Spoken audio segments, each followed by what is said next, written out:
Bonjour à tous. Merci beaucoup d'être présents avec nous. Ça nous fait vraiment plaisir aujourd'hui. Bienvenue pour ce webinaire donc, dédié à la culture du télétravail, faire un petit bilan finalement 1 an après le premier confinement. Donc, je m'appelle Cécile Spech, je suis fondatrice et directrice de l'agence Plotfox et c'est moi qui vais animer aujourd'hui les échanges. On est ensemble pour 1 heure, donc on va commencer par entendre des retours d'expérience de nos invités sous forme un peu de table ronde virtuelle. Et puis on dédiera 1/4 d'heure à la fin à des questions-réponses. Donc je vous invite à utiliser, comme c'est mentionné sur le chat, sur le canal de discussion, à utiliser ce chat pour poser des questions, même celles voilà, qui vous viennent au fil des échanges. On ira les glaner au fur et à mesure et puis on s'efforcera de pouvoir y répondre et de pouvoir les traiter sur la fin du webinaire. Donc, l'année dernière, on avait lancé pendant le premier confinement un podcast qui s'intitule Work Off, que vous pouvez retrouver sur notre site plotfox.fr. L'objectif de ce podcast était d'explorer les solutions qui avaient été mises en place dans certaines entreprises pour s'adapter voilà, au confinement en matière de télétravail.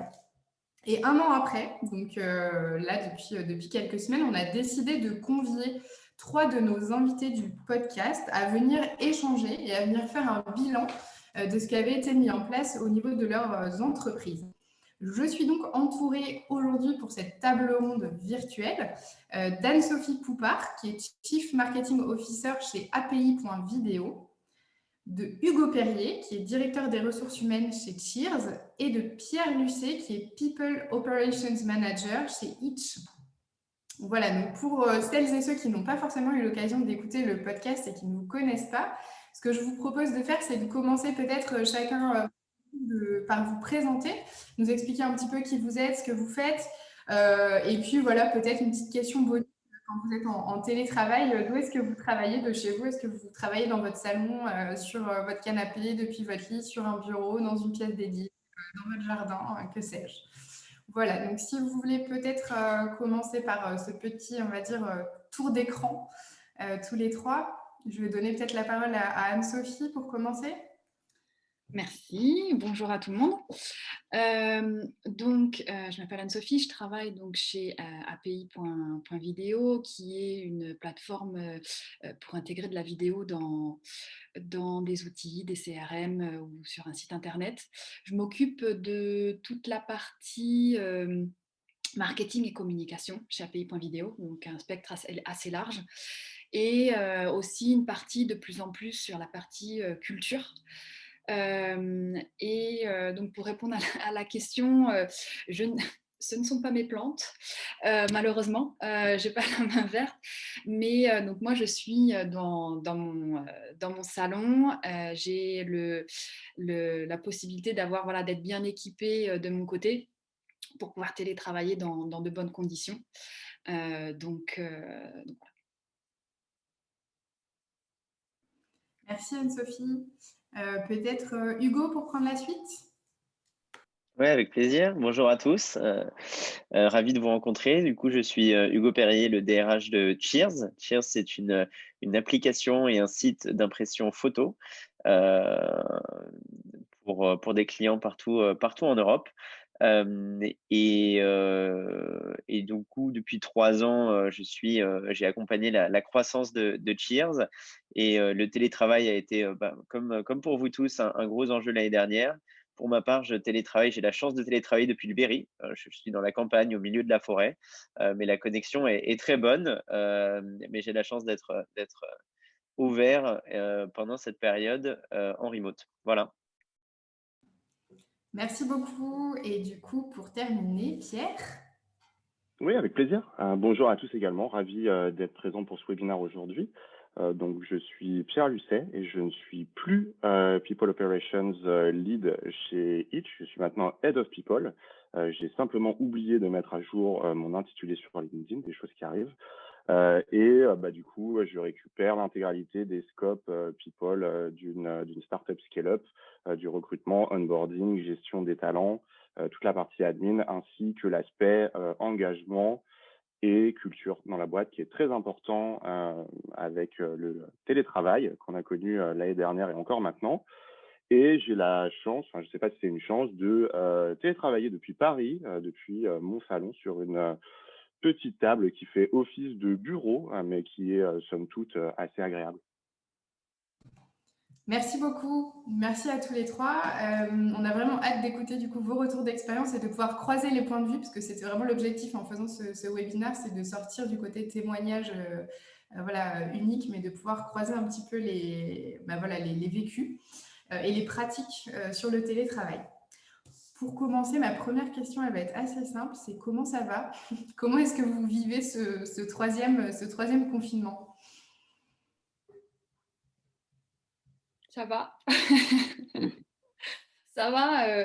Je pense qu'on s'habille. Enfin, je ne sais pas si on peut parler d'habitude, mais ça fait, comme tu le disais, ça fait plus d'un an maintenant qu'on est dans cette situation. Personne ne s'attendait forcément à ce que ça dure aussi longtemps. Et depuis un an où, bah voilà, la première fois où on a eu l'interview avec toi, forcément, c'était au tout début, donc c'était là où pas mal de choses se mettaient en place. Et entre-temps, il y a forcément pas mal de choses qui ont évolué, les équipes qui ont grandi, etc. Donc, je veux dire, on s'est mis sur les rails. Et on s'est amélioré surtout. Je pense que le maître mot, en tout cas chez nous, après Pierre et Hugo peut-être me rejoindront là-dessus, mais c'est la communication. Clairement, pour être efficace, parce que voilà, si être sur plusieurs pays ou même en France, la communication, c'est vraiment le maître mot de cette année, encore plus qu'avant, quoi. Chez Cheers, je pense qu'on partage ce feedback-là. On s'est habitué on a adapté nos process, notre communication au remote. Néanmoins, je pense que au fur et à mesure, ça fait un an maintenant, un peu plus d'un an qu'on est en télétravail et je partage avec des salariés une petite, pas une lassitude, mais une vraie envie de revenir au bureau assez rapidement. Dans notre culture, on est beaucoup quand même sur l'oral, sur de l'informel et de la proximité avec les uns les autres, ce que le virtuel permet d'une façon différente. Donc, on a une vraie attente de retour au bureau et on le sent de plus en plus. J'ai de plus en plus de sollicitations pour revenir au bureau. Nos bureaux, ils sont actuellement plutôt fermés par précaution. Mais j'ai de plus en plus de personnes qui, de manière même isolée, ont envie de passer quelques jours au bureau. Donc, c'est une demande à laquelle on répond actuellement. Donc à la fois de l'habitude, mais aussi, de la hâte de pouvoir rejoindre l'entreprise, même si c'est pas en full time, mais au moins quelques jours par semaine. Et du coup, je clôt le bal avec Itch. Nous, ça va aussi. Je veux dire, le premier confinement était très intense. C'était une nouveauté pour tout le monde. Maintenant, on est habitué au bout de ce troisième confinement, plus les couvre-feux. On a, nous, un parti pris assez radical de laisser nos bureaux ouverts, en fait. Donc, dès la fin du premier confinement, on a réouvert, on a proposé à nos collaborateurs de revenir. Bien évidemment, on respecte les mesures sanitaires en place. Mais on le fait parce que déjà, on n'a pas tous la chance à Paris d'avoir des conditions qui permettent de travailler dans nos appartements et de faire son travail du coup de manière efficace. Et au-delà de ça, on est, nous aussi, une boîte quand même où on aime bien les interactions humaines. Donc, on permet aux équipes de revenir pour pouvoir travailler sur des projets. Mais somme toute, ça va quand même parce qu'on a réussi à trouver un modèle un peu hybride qui fonctionne pour tout le monde. Super, merci à tous pour ces premiers éléments de prise de pouls. Vous avez pas mal parlé tous les trois d'habitude en disant on s'est habitué, on est habitué, il y a des habitudes, etc.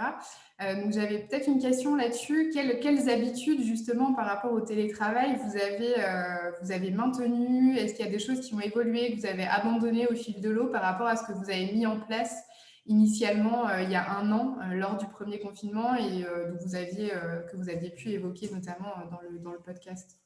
Est-ce que ces habitudes, elles ont évolué? Est-ce qu'il y a des choses qui ont été voilà, maintenues dans le temps et d'autres qui ont été abandonnées?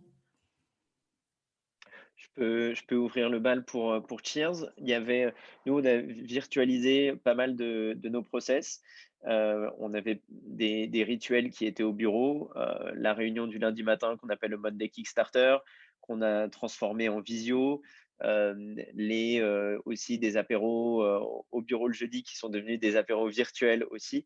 Donc ça, c'est des choses qui, pour la plupart, ont perduré. On en a même rajouté certains des gossip time pour que des groupes en interne puissent se voir. On suivait déjà le pouls on prenait le pouls des salariés et de leur engagement tous les mois avec un NPS salarié qu'on calculait, qu'on mesurait grâce à l'outil Hospice Vibe. Ça, on a continué de le faire.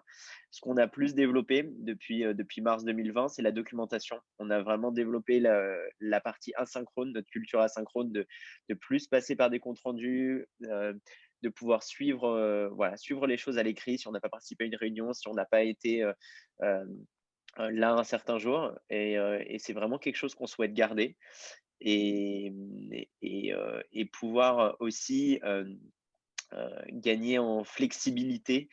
C'est vrai que par rapport aux horaires de bureau assez classiques, le télétravail a permis aussi d'ouvrir la porte à une certaine flexibilité et de pouvoir aussi s'accorder à la vie des gens maintenant que le télétravail met une ligne un peu moins claire entre le temps perso et le temps pro, d'être aussi à l'écoute de ces besoins-là et pouvoir s'y adapter. Ça, c'est quelque chose qui est plutôt toujours en cours. Donc voilà, côté Cheers.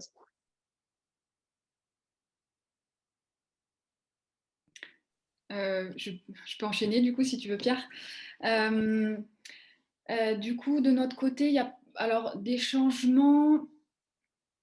Oui et non, puisque nous, on avait déjà une culture de télétravail qui était mise en place avant le premier confinement.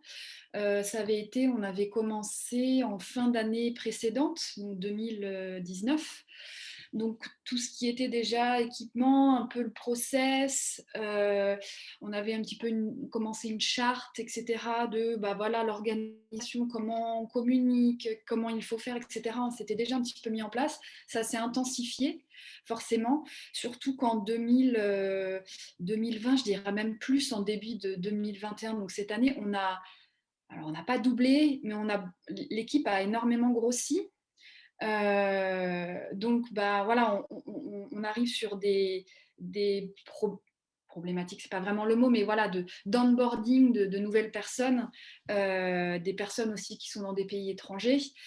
Donc, a fallu mettre un petit peu plus en place, voilà, de bien savoir où mettre, comme disait Hugo, tout ce qui est documenté, etc. Ça a été quelque chose de très important, forcément, pour que tout le monde puisse savoir voilà, où aller, si on cherche un document, voilà, on sait où aller, et beaucoup garder trace de tous les documents, d'avoir des réunions aussi voilà, régulières. Hein. Je rejoins un petit peu ce que disait Hugo, forcément. Les weekly calls qu'on garde régulièrement. Tous les quarters, on a voilà, toute l'équipe qui se rassemble pour faire un bilan voilà, des achievements, même si on sait ce qui se passe pendant le quarter, mais c'est pour faire le bilan, pour voir sur le prochain trimestre.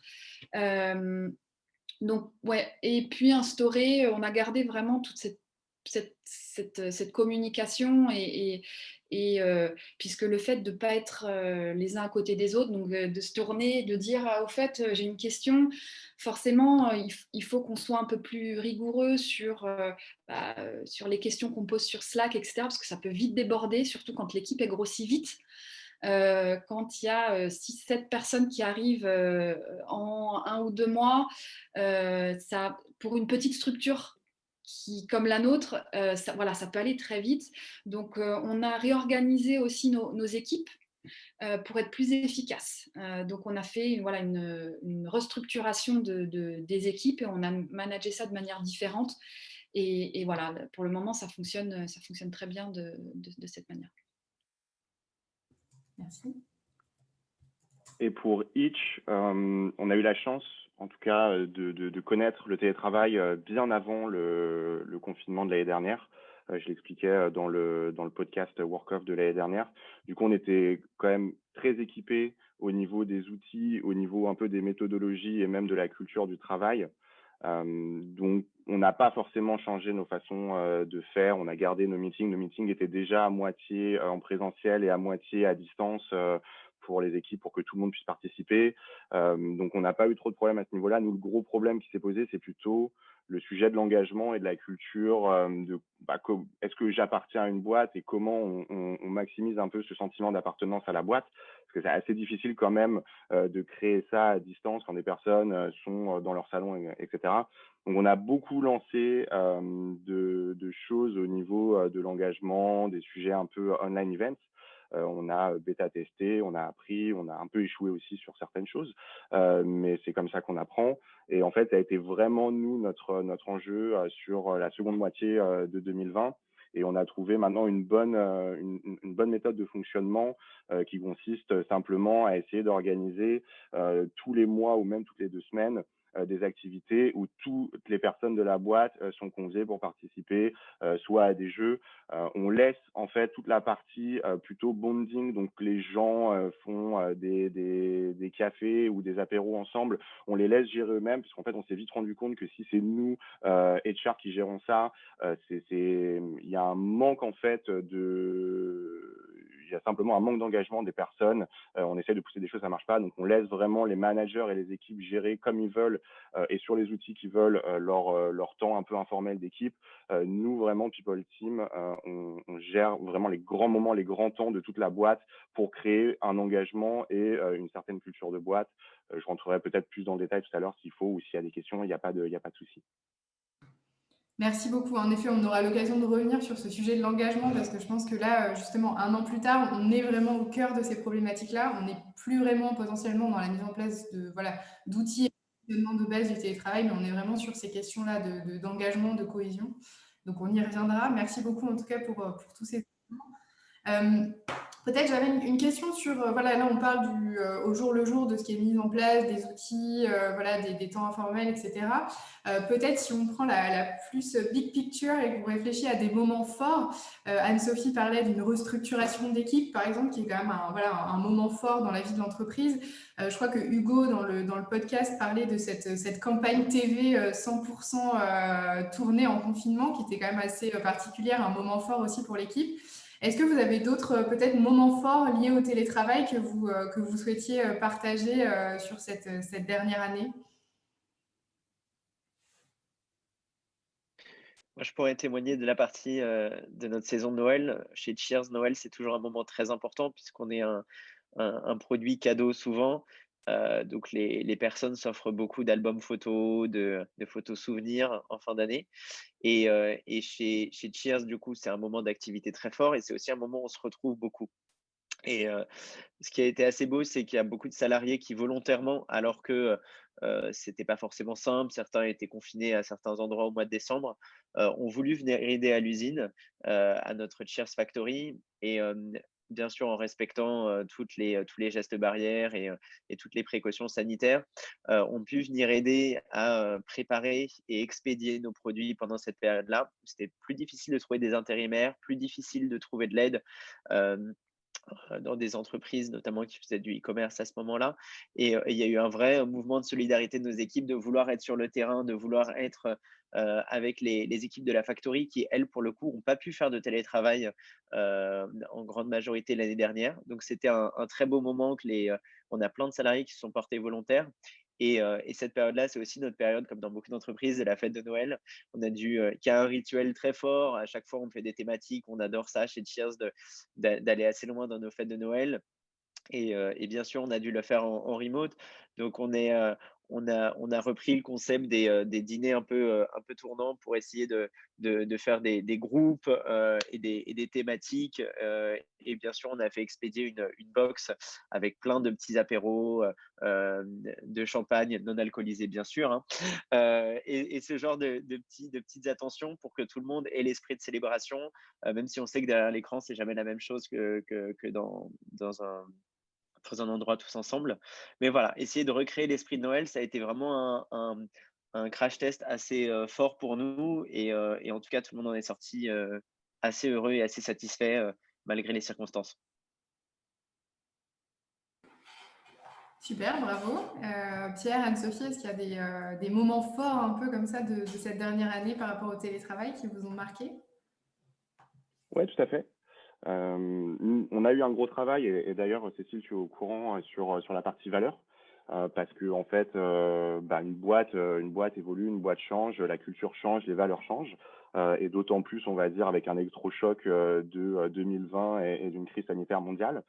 Et on a eu l'ambition, et on a réussi pour le moment, de changer, ou en tout cas modifier nos valeurs en remote. En début d'année, ça a été un projet qui a duré 3 mois, qui a été très long, qui s'est fait avec des workshops, des brainstorming, etc. Et franchement, vrai moment fort du remote, parce que travailler sur des valeurs qui, du coup, peuvent répondre à la fois à des personnes qui sont en France, mais qui sont aussi à l'international, parce qu'on a un contexte international, qui sont en remote, et le faire en remote a été un vrai moment fort. Et maintenant, on est en train d'essayer de remettre ces valeurs au quotidien et au centre un peu du travail de tout le monde. On a eu une première partie qui était plutôt sur la refonte et essayer de les penser. Et maintenant, on les met en place à distance, en remote pour tout le monde dans tous nos pays. Et c'est vraiment un projet très intéressant, vraiment chouette. Et on a de la chance d'avoir tout le monde qui participe. Donc, c'est vraiment cool.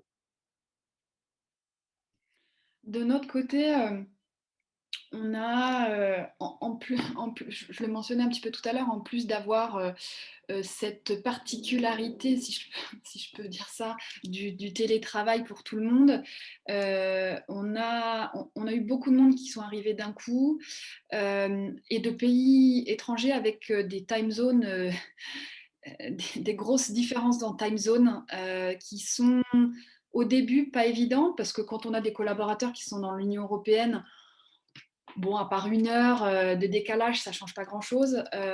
Et c'est vrai qu'on est toujours encore, puisque c'est des gens qui arrivent au fur et à mesure, et vraiment encore dans des locations, quand, voilà, San Francisco, etc., vraiment la différence, elle est importante. Donc forcément, quand on veut boire une bière sans alcool, le soir, bah, pour eux, c'est le matin. Donc il y a tout un...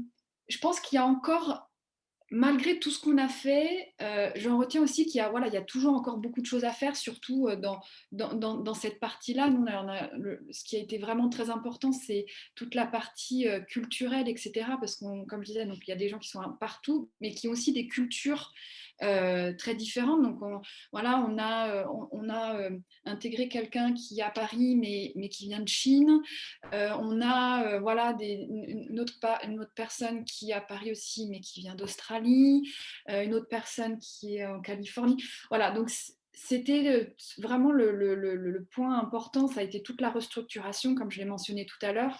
Et après, on a encore, puisque l'équipe a grossi très vite en début d'année, encore toute cette partie de corréler un petit peu les différentes personnes aux 4 coins du monde pour faire ressortir des points comme le mentionnait Hugo ou Pierre, qui sont un peu plus, peut-être dans des structures qui sont déjà plus grosses et qui ont un pôle aussi HR plus important. Nous, pour le moment, on n'a pas un pôle dédié, ça va venir en grossissant. Pour le moment, on se focus sur d'autres postes. C'est pas que c'est pas important, mais voilà, c'est pour le moment en cours d'évolution, on va dire. Super, merci beaucoup.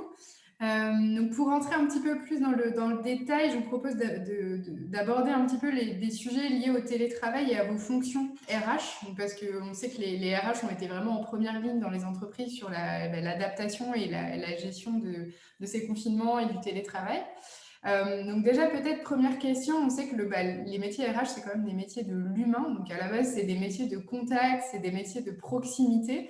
Là, les règles du jeu, du coup, elles changent complètement. Qu'est-ce que ça... Comment est-ce que vous vivez, vous, ce changement et qu'est-ce que ça implique derrière pour vous?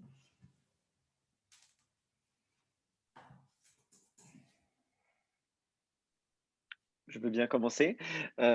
Effectivement, comme tu le disais justement, c'est inhabituel pour nous de devoir faire notre travail autant à distance et pas avoir le contact direct et tous les signaux faibles qu'on peut capter dans le bureau. Et c'est surtout là-dessus qu'on a essayé de se pencher chez Cheers, puisqu'on a 160 cheersers, et c'était d'essayer de capter ces signaux faibles. Donc, on a les enquêtes mensuelles qui nous permettent de poser des questions ciblées et de savoir le NPS salarié. Donc ça, c'est quelque chose qu'on a analysé encore plus en détail. On a posé des questions directement en lien avec ce que les salariés pensaient de notre gestion de la crise sanitaire, aussi des process RH, ce qu'ils pensaient aussi de la nouvelle com, des nouveaux rituels qu'on a mis en place. Et aussi, on leur demandait leur mood. Donc là, quelque chose de pas forcément lié directement à de l'engagement et de la motivation, mais vraiment, c'est quoi leur mood, parce que bah, on a tous dû sortir de notre zone de confort cette année, et quel est l'impact sur chacun d'un point de vue aussi très humain. Donc ça, c'est des signaux faibles qu'on a essayé de capter là-dessus. Et aussi, mon équipe, côté RH, a été ultra mobilisée pour être très proche des équipes. Donc, sur Slack, à échanger beaucoup. Et en fait, dès qu'on voit qu'il y a besoin de plus de Slack, de passer un coup de fil, de faire une visio, hem, on est allé, là, pour le coup, c'était beaucoup un travail de mon actif qui a été, sur le terrain, virtuel, pour essayer de discuter beaucoup avec nos équipes. Et le dernier point que j'aimerais souligner, c'est aussi, on une instance qui, pour nous, qu'on appelle le Happiness Club, qui est en fait une instance où tous les trimestres, on demande l'avis de personnes de différentes équipes pour, comprendre la variété des besoins. Et ça, c'est quelque chose qui était assez important, parce que, il y a une partie de nos équipes qui sont très contentes du remote et qui travaillent très bien comme ça. Il y a une autre, frange qui peuvent être des parents, et ça les a complètement chamboulés les dernières restrictions. On va avoir aussi des personnes dont c'est le premier job, et du coup, sont à la recherche d'un idéal d'entreprise, de se faire des collègues, de se faire des copains, et qui du coup le découvrent d'une façon très différente. Et c'est aussi pouvoir être à l'écoute de toute cette diversité pour essayer d'avoir des réponses qui aillent à chacun d'entre eux. Donc ça a été vraiment la réinvention de notre travail, de pouvoir capter les signaux faibles et d'être accessible même quand on ne se voit pas. Et c'est pas simple, c'est pas simple du tout. De notre côté, c'est vrai que c'est pas simple, parce que on a tous besoin d'interaction humaine, et bon, bah, le virtuel, c'est voilà, c'est très bien, on peut être efficace, etc. Mais c'est vrai qu'il y a toujours une limite, et on a tous, voilà, tous un besoin d'avoir d'autres interactions. Nous, de notre côté, chez API.video, le, le fait est que je pense que beaucoup des profils qui nous ont rejoints récemment, dans tous les cas, on aurait eu le même process en confinement ou non en confinement, puisque ce sont des gens qui sont loin. On ne les aurait pas fait venir, bon, à part si c'est en Europe, on ne les aurait pas fait venir pour passer un entretien, etc. Donc il y a beaucoup de choses qui, dans tous les cas, de notre côté, bah, confinement, pas confinement, ça n'aurait pas beaucoup changé. Donc c'est visio, on utilise le plus possible la visio, hein, pour au moins capter un peu. C'est pas forcément facile, même en visio, de capter un petit peu je perds mes mots, mais voilà, l'expression corporelle, et capter un petit peu comment ça se passe, etc. Bon, c'est mieux que le téléphone, mais c'est pas pareil qu'en physique. Donc voilà, c'est niveau RH, à part ceux qui sont, parce que nous on est basé à Bordeaux, donc on a certains types de profils qu'on recrute sur Bordeaux. Donc là, voilà, avec quand on peut, hein, sur l'année dernière, quand on a pu, avec les distances, etc., on a pu rencontrer les gens en personne. Mais c'est vrai que sinon ça ne change pas, voilà, ça change pas énormément. On utilise beaucoup la visio, et on essaye d'échanger un maximum avec les gens pour pas ressentir ce décalage, entre voilà, les personnes qui veulent nous rejoindre et l'équipe. Et pour Itch, là aussi, en fait, on a eu quand même la chance de connaître le télétravail, et le télétravail à 100%, pas occasionnel, avant la crise sanitaire de l'année dernière. Ce qui fait qu'on a eu la chance également d'avoir des managers qui sont déjà sensibilisés à ces sujets-là, et qui, pour nous, sont des partenaires pour nous remonter des informations sur des sujets critiques de leurs collaborateurs dans les teams. Donc, au final, un peu comme Anne-Sophie, ça ne nous a pas forcément changé notre quotidien de Team People. Et au-delà de ça, on a eu un avantage assez précieux, c'est qu'en fait, les personnes qui sont restées chez eux à 100%, de facto, étaient déjà en fait à 100% en télétravail. Et avec un système de roulement d'ouverture de nos bureaux, les personnes qui étaient dans le besoin de revenir ont pu le faire. Donc, on a quand même pu avoir un accompagnement en présentiel, nous, la team RH, pour ces personnes-là. Et au-delà de ça, on a également, comme Hugo l'expliquait, un système de baromètre que l'on envoie une fois tous les 3 mois pour prendre la température, mais plus détaillé que du pulse survey, qui est vraiment dans l'instantané. Là, c'est plus quelque chose où on va dans le détail, on est très dans la culture feedback chez Itch et de donner aussi des axes d'amélioration. On a fait plusieurs focus sur ce sujet de télétravail, de savoir si ça allait et aussi comment Itch et aussi la team People pouvaient accompagner les personnes. Et au final, on s'est rendu compte qu'on avait déjà mis des projets en place pour accompagner et que les gens, entre mai de l'année dernière et mars de cette année, se sont bien adaptés au télétravail et maintenant, il n'y a plus vraiment de problème et l'accompagnement RH en visio avec les outils qu'on a déjà fonctionne très bien. Le seul point un peu d'alerte que j'ai envie de mettre par rapport à nous, à nos pratiques RH, c'est plutôt sur l'onboarding. Parce que en fait, l'onboarding était quand même le point d'entrée qui permettait à toutes les personnes en Europe, mais également en Afrique, de rencontrer les personnes avec déjà lesquelles elles allaient commencer l'aventure chez Itch, qui crée un sentiment d'appartenance à une promotion et des personnes qui sont arrivées en même temps. Connaître les managers sur les différents sujets que l'on traite chez Itch. Et le faire à distance, on se rend compte quand même que ça a un impact tout autre que de le faire directement à Paris ou dans les pays. Et ça, c'est un très gros sujet qu'on n'a pas réussi à craquer encore, parce qu'en fait, on le fait en visio, mais ce côté échange et engagement avec les personnes avec lesquelles on commence, ou même avec les managers qui sont en face de nous, qui sont en train de nous faire des présentations de leurs équipes, ça marche quand même bien moins que des personnes qui sont au même endroit dans une salle. Et du coup, ça montre quand même un peu ses limites sur ce sujet d'onboarding, et notamment ce que nous, on avait envie de faire à travers l'onboarding, c'est-à-dire créer du lien. Ok, merci beaucoup pour ces réponses. C'est vrai que c'est des métiers qui sont directement impactés.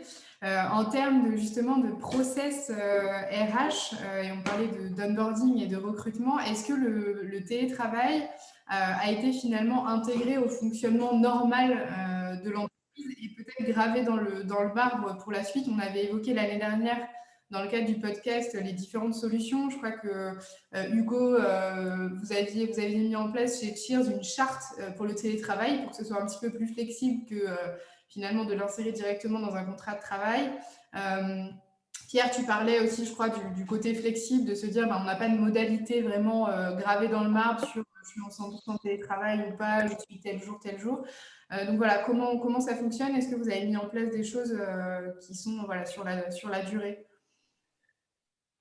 Oui, je peux commencer à ce niveau-là. On n'a pas changé nos façons de fonctionner en termes de télétravail chez Itch. Donc, on reste très flexible, très souple, très agile. On n'a pas de charte. La partie télétravail est mentionnée dans le contrat de travail, mais on n'a pas de charte à proprement parler. On travaille vraiment avec une relation de confiance à la fois avec son équipe, son management, mais aussi la boîte en entier. C'est d'ailleurs une de nos valeurs que, en fait, en gros, aller dans le sens de la boîte. Et on n'a pas changé cette habitude-là. C'est-à-dire que tu as envie d'aller au travail, tu vas dans nos bureaux à Paris, tu n'as pas envie un matin, tu n'es pas obligé d'envoyer un mail à ton manager ou quoi que ce soit. C'est très souple et c'est vraiment basé sur une relation de confiance. Nous, de notre côté, c'est un peu ça. On a une charte, mais c'est plus une guideline, c'est plus pour aider, pour optimiser un petit peu l'organisation. C'est-à-dire dans la charte, on dit, sur Slack, on met une petite icône quand on est à la maison, on met une petite icône quand on est au bureau pour savoir, parce que c'est compliqué aussi savoir qui est-ce qui va être au bureau quand on peut venir au bureau, quand on est en vacances, quand on est absent, etc. Il y en a certains qui, quand ils prennent une pause, donc ils s'en vont de leur écran, c'est possible parfois, d'avoir une petite icône qui mentionne que bah, voilà, elle est en pause, donc on sait, voilà, on n'attend pas. Sur la charte, voilà, il y a bah, qu'est-ce que vous avez besoin en termes de matériel, pour être efficace et pour être bien, voilà, bien équipé. C'est plus, voilà, c'est pas strict, un petit peu comme disait Pierre, c'est pas quelque chose d'imposé, c'est évolutif aussi, mais c'est plus, voilà, une guideline pour aider, voilà, pour diriger et pour aider pour ceux qui auraient moins l'habitude du remote, même si, voilà, comme je l'ai mentionné avant, la plupart des gens enfin, qui intègrent la société connaissent le remote. Parfois, certains, j'ai l'impression qu'ils n'ont jamais travaillé vraiment dans des bureaux. Il y a des freelancers qui nous rejoignent, etc. Un bureau, un bureau fixe dans une société, voilà, ils connaissent pas ou peu, donc voilà. Nous, notre politique télétravail existait avant l'arrivée du Covid. Donc, elle n'a pas énormément évolué dessus et elle se réactivera une fois que la situation sanitaire se sera améliorée. Donc, avec 10 jours de télétravail autorisés par mois et un peu comme ce que disaient Pierre et Anne-Sophie, il me semble, des guidelines et des indications qui sont déjà mentionnées dedans. Pour que ce soit assez clair de quand je peux faire du télétravail, comment et au moment où je ne peux pas aussi en faire. Donc ça, les choses étaient assez claires. La question chez nous sera après plutôt, on a aussi du full remote, c'est-à-dire qu'on a des salariés qui, pour le coup, même une fois qu'on sera revenu à la normale, leur norme sera de travailler en province. Et c'est comment on associe en fait les full remote, les télétravailleurs occasionnels et les personnes qui n'aiment pas trop ça. Ce sera plutôt ça notre enjeu, de comment faire en sorte que ces différentes populations travaillent bien ensemble. Ok, merci beaucoup. Peut-être pour compléter sur l'aspect plutôt recrutement de la fonction RH, vous aviez mentionné déjà tous les trois il y a un an que le télétravail était un atout pour le recrutement, puisque ça permettait finalement d'ouvrir les possibilités et d'élargir le bassin d'emploi, et du coup potentiellement d'avoir un avantage concurrentiel entre guillemets, puisqu'on va chercher les compétences là où elles sont. Aujourd'hui, qu'est-ce que vous pensez de ça? Comment ça se passe au niveau du recrutement? Et est-ce que vous faites le constat un an après qu'effectivement, le fait d'être beaucoup plus axé télétravail vous a permis d'avoir un recrutement plus efficace? Pour nous, 100%, oui. Clairement, ce qu'on essaye de mettre en avant aujourd'hui, dans toute la partie culture d'entreprise, etc., qu'on essaye de plus en plus de mettre en avant, c'est ce qu'on essaie de mettre en place, l'onboarding des gens, voilà, savoir un petit peu, je ne sais plus si c'était Pierre ou Hugo qui parlait de transparence tout à l'heure. Je pense que c'est quelque chose qui est extrêmement important, surtout quand on est en télétravail et qu'on ne se voit pas tous.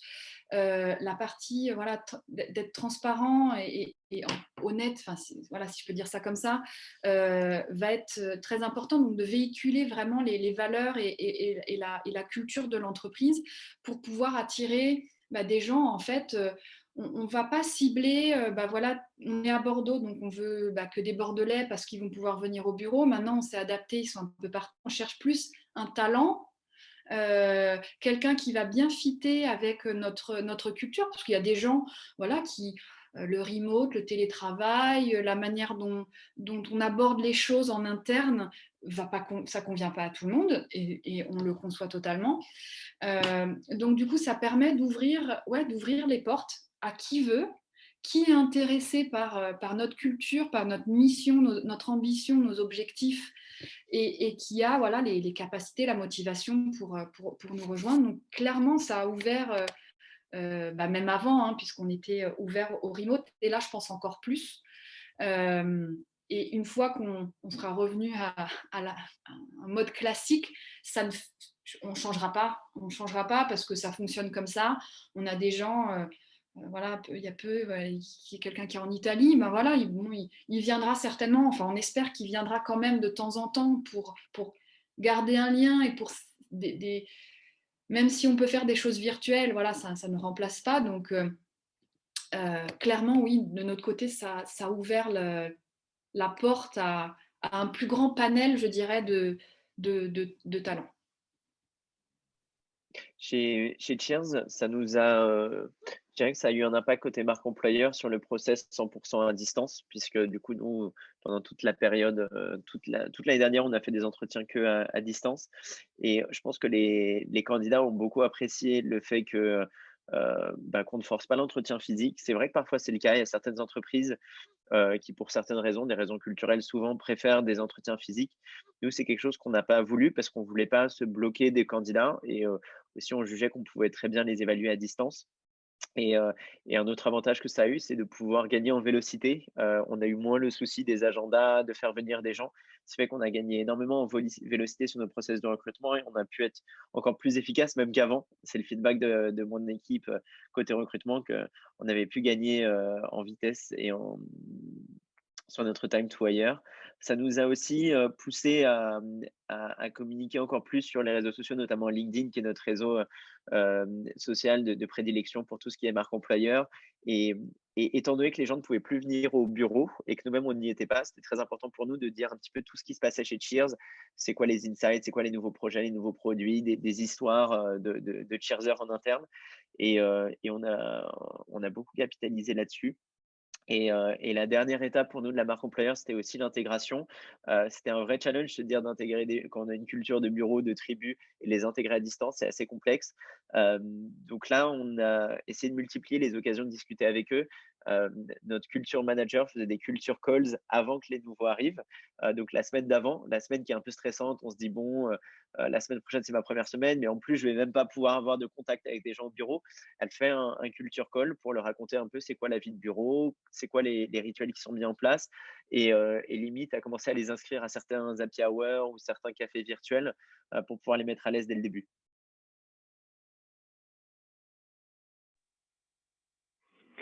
Et je vais conclure sur le sujet avec une version un peu plus nuancée chez Itch parce que ça fait nous depuis 2015 qu'on recrute en full remote. Donc en fait au final quand on est peu d'acteurs sur le marché qui proposent ça, c'est un avantage bien évidemment indéniable pour certaines typologies de profils qu'on recherche, notamment la partie tech. Quand on se retrouve en 2020 avec presque toutes les boîtes qui proposent maintenant ce nouvel avantage, du coup, on se démarque plus vraiment dans la foule. Donc oui, ça reste quand même un avantage indéniable pour nos recrutements. En plus de ça, on a l'avantage d'être équipé pour et d'avoir des équipes qui le pratiquaient avant même 2020. Donc au niveau effectivement du process de recrutement, c'est beaucoup plus simple. On gagne, comme Hugo le disait, de la vélocité. Les managers n'ont pas à se déplacer, les personnes n'ont pas à se déplacer. On fait là aussi confiance absolue en nos outils et aux visio parce qu'on n'a pas forcément le choix et de toute façon, on est formé pour. Donc, il n'y a pas vraiment de sujet à ce niveau-là. Mais en fait, on se rend compte quand même qu'avec le plus d'acteurs sur le marché qui proposent cet avantage, c'est quand même difficile pour nous de se différencier en le proposant. Heureusement pour nous, on a quand même bien d'autres qualités et avantages qu'on propose. Mais sur ce point-là, c'est un peu plus compliqué. Et le vrai sujet que derrière on a, et j'y reviens toujours, c'est ce côté engagement et culture. C'est-à-dire que en fait, les personnes qui connaissent le remote ou le télétravail, désolé, lapsus en anglais, mais en tout cas, les profils qui ont l'habitude du télétravail sont très demandeurs de ce que l'on met en place. Et là, on peut se démarquer, mais on n'est quand même pas sur une vitesse de croisière qu'on connaissait avant, à pouvoir organiser des meetings face-to-face dans certains pays pour ce qu'on appelle des retreats au Portugal, en Italie, etc. Donc, en fait, pour le moment, on propose un avantage, mais on n'est même pas à pleine vitesse. Et nous, on espère fortement que on va retourner à la normale et que cette crise va prendre fin un jour pour pouvoir, du coup, avoir capitalisé sur cette période de crise avec des événements qu'on propose, mais aussi tout ce qu'on faisait avant en termes vraiment d'engagement, culture, on-site avec nos managers, avec nos équipes. Super, merci. Alors, je vois que le temps file à une vitesse incroyable. J'avais prévu beaucoup trop de questions, comme d'habitude. Donc, peut-être une dernière question pour clôturer. Et après, je vous propose, si vous avez, vous, de votre côté de l'écran, des questions, n'hésitez pas à les poser sur le chat. Comme ça, on peut rebondir dessus. Dernière question pour nos invités, pour ma part, qui est peut-être une double question. C'est avec le recul, finalement, quelle est la leçon principale que vous tirez de cette dernière année par rapport au télétravail, à cette nouvelle méthodologie de travail à grande échelle? Et puis, quelle est la perspective? Quels sont vos nouveaux enjeux et vos perspectives pour les mois et peut-être les années à venir en lien avec ce développement du télétravail?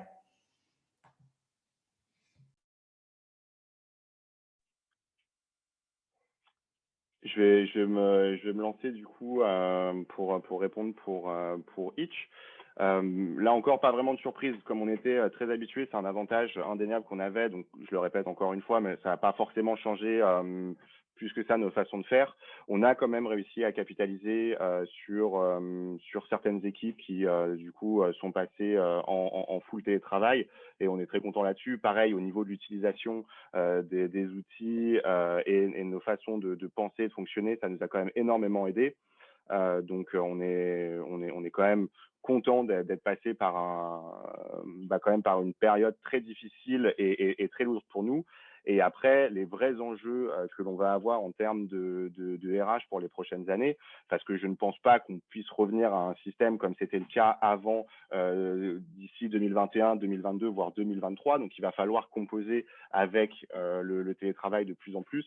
Ça va être comment on peut simplement proposer le même niveau de qualité à nos personnes sur place et à distance quand il s'agit des sujets RH, que ça soit, j'en parlais tout à l'heure, l'onboarding, la montée en compétences, la formation, et en fait élever notre niveau d'excellence pour que tout soit similaire pour les personnes dans notre société. Donc ça va être un très gros enjeu sur les prochains mois, sur les prochaines années.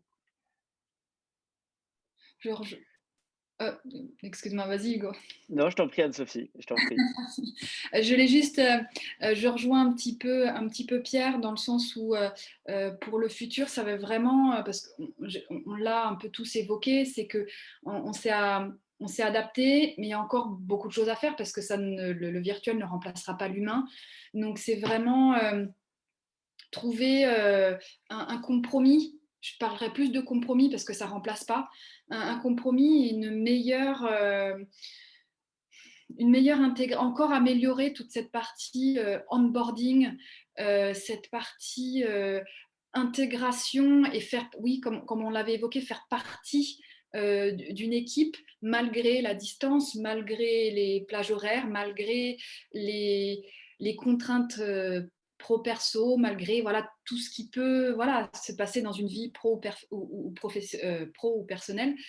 Et je pense que ça va être un gros focus, vraiment mettre en avant cette partie culture et être transparent pour que les gens captent un maximum et trouver les clés pour améliorer cette cohésion d'équipe, surtout ces personnes qui en fait ne nous ont jamais vus en réel et n'ont jamais vraiment, n'ont jamais vraiment interagi réellement. Donc vraiment trouver des choses pour qu'elles se sentent vraiment inclus dans l'équipe, encore plus qu'aujourd'hui, même si on met pas mal de choses en place, mais encore plus. Donc je pense que ça va être au fur et à mesure, ça va de nouveau se mettre en place, mais ça va être vraiment des points importants dans les mois à venir. Ouais, chez Cheers, le bilan de cette année, ça nous a confirmé que la culture de Cheers qu'on avait mise à l'écrit dans un culture book qu'on avait rédigé justement au début du confinement l'année dernière, était complètement télétravail compatible. Donc c'était aussi c'était une belle réalisation pour une culture qui, comme je disais, était très orale et une culture de tribu au bureau. Donc c'était un super apprentissage et une super validation. Maintenant, les challenges, il y en a beaucoup à venir. Je pense que le sujet du remote a levé le voile sur pas mal de sujets qui existaient, mais qui n'étaient peut-être pas suffisamment adressés. En tout cas, nous, chez Cheers, ça a éveillé le sujet de la flexibilité du temps de travail, comme je le disais tout à l'heure, et de voir comment on communique et comment on accorde l'autonomie aux salariés de pouvoir organiser leur plage de travail tout en étant disponible aussi, que ce soit pas une difficulté pour leurs autres collègues. Donc ça, c'est une réflexion qui est complètement actuelle chez nous. La réflexion sur la parentalité, parce qu'avant on partait un peu du présupposé que, ben, les parents ils se débrouillaient et que c'était, ça sortait un petit peu du scope professionnel, alors que le télétravail et le confinement nous ont montré qu'en fait c'est un sujet aussi dans lequel l'employeur peut avoir un mot à dire en accompagnant, la parentalité du second parent, en accompagnant, les absences, pour enfants malades, et cetera, et cetera. Donc c'est vraiment un sujet sur lequel on a commencé à se pencher, notamment en rejoignant le Parental Act, mais aussi avec d'autres initiatives. Et aussi, plus globalement, je vous ai beaucoup parlé de notre NPS chez Cheers et comment on mesurait l'engagement, la motivation des salariés. Ça nous a aussi poussé à, tout en restant dans notre rôle d'employeur, essayer de comprendre le mood, essayer de comprendre l'état d'esprit, le bien-être aussi heu, psychologique de nos équipes qui ont un impact, et on passe un tiers de notre vie au travail. Donc on se dit que d'une façon ou d'une autre, l'employeur peut aider. Donc c'est aussi quelque chose sur lequel on se penche pas mal, et que le télétravail a remis en valeur. Donc voilà un peu les points avec lesquels on part et sur lesquels on va essayer de travailler dans les prochains mois. Merci beaucoup. Ouais, je rebondis sur ce que tu viens de dire, Hugo, avec la question qu'Anaïs vient de poser sur la conversation sur l'équilibre vie pro, vie perso. Tu parlais de parentalité. Donc la question, c'est concernant l'équilibre vie pro, vie perso, comment est-ce que vous réussissez à vous adapter à ce nouveau paradigme, justement? Ouais, nous, c'est très lié à la flexibilité temps de travail, mais de pouvoir avoir une règle de dire, ben, je suis parent et je propose à mon équipe, que je sois manager ou non d'ailleurs, d'avoir ces plages-là qui sont des plages moins disponibles parce qu'entre 18 h et 20 h, c'est plutôt le moment où on essaie de dîner avec les enfants, de leur préparer, et cetera. Par contre, je serai, disponible plus tard, mais si je suis disponible plus tard, je vous enverrai pas le mail à 22 h. Je vous enverrai le mail, pour que vous le receviez le lendemain matin, pour que vous ayez pas une pression d'y répondre. C'est ce genre de choses pour que ça aille dans les 2 sens, que, les personnes qui ont besoin de flexibilité puissent l'obtenir, mais que les personnes, qui n'en ont pas besoin n'aient pas d'impact négatif, du fait de l'adaptation des autres. Donc j'ai pas la réponse, mais, l'idée c'est de pouvoir trouver que les personnes trouvent leur équilibre pro perso, mais qu'aussi cet équilibre-là ne nuise pas ou n'ait pas un impact négatif sur leurs collègues. Donc c'est les règles qu'on est en train de. J'ai pas de solution, mais c'est un. Pour nous, tout est une question de règles et d'écoute des 2 parties et des impacts que ça peut avoir. Merci. J'enchaîne avec une autre question. Peut-être quelqu'un d'autre y répondra parce qu'on a plusieurs questions qui sont apparues.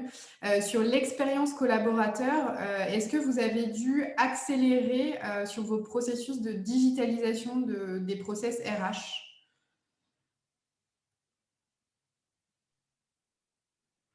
Oui, je vais prendre celle-là.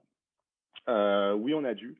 Alors c'est pas forcément d'ailleurs lié au télétravail en tant que tel.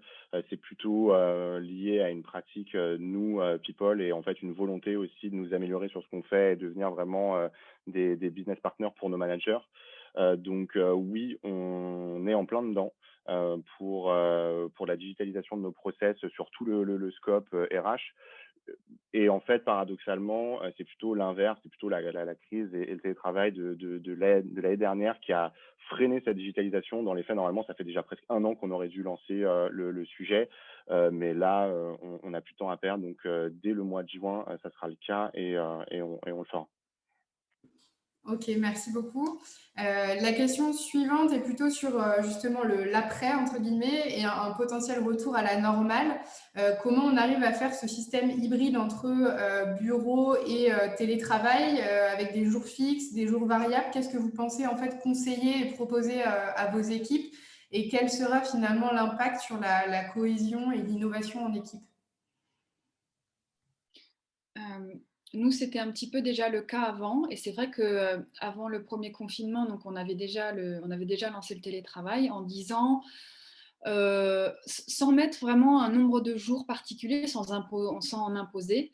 Donc, comme on l'a évoqué, il y en a certains qui sont plus enclins à faire du télétravail que d'autres, donc certains étaient au bureau tout le temps. Je pense que ça va être la même chose par la suite. que certains seront au bureau tout le temps et que pour d'autres, ce sera un peu un mi-temps, entre guillemets, bureau-maison, mais pas seulement parce qu'ils adorent le télétravail. Je pense que ça rejoint aussi la partie pro-perso et parentalité. J'ai un enfant moi-même. J'avoue que quand je suis à la maison, j'ai pas ce temps de trajet d'1 heure. Ça dépend où est-ce qu'on se trouve, bien sûr, mais bon, Bordeaux n'est pas Paris, mais il y a du trafic. Et c'est vrai que c'est une perte de temps, clairement. Être 1 heure dans le transport aller, 1 heure de retour, c'est une perte de temps. Et d'optimiser son temps chez soi et puis pouvoir aller chercher son enfant ou avoir un temps vraiment flexible pour du perso. Je pense que ce qui est important, c'est vraiment communiquer en fait dessus, être transparent et communiquer, dire en effet, ces jours-là, je serai au bureau pour que les gens sachent et que il puisse y avoir des points en face à face, etc. Ces jours-là, je suis chez moi. Donc, le mentionner d'une manière ou d'une autre sur Slack ou autre, mais je pense que c'est vraiment la communication et la transparence pour dire là je ne serai pas là, là je suis au bureau, là je suis chez moi ou je ne suis pas disponible, etc. Je pense que c'est quelque chose qui sera important et je ne pense pas qu'il y aura quelque chose de préétabli. Donc ceux qui voudront être full-time seront full-time. Au bureau, je pense du full-time remote, à part ceux qui sont à l'étranger, je ne pense pas que ça se passe parce que tout le monde tout le monde a envie de retourner un peu au bureau, de retrouver une vie avec ses collègues, mais il n'y aura pas de choses imposées en tout cas.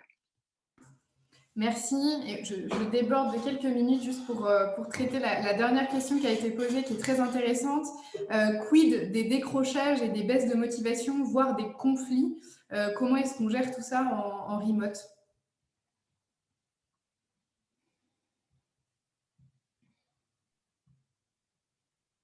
Je peux répondre pour la première partie, même la deuxième partie si besoin.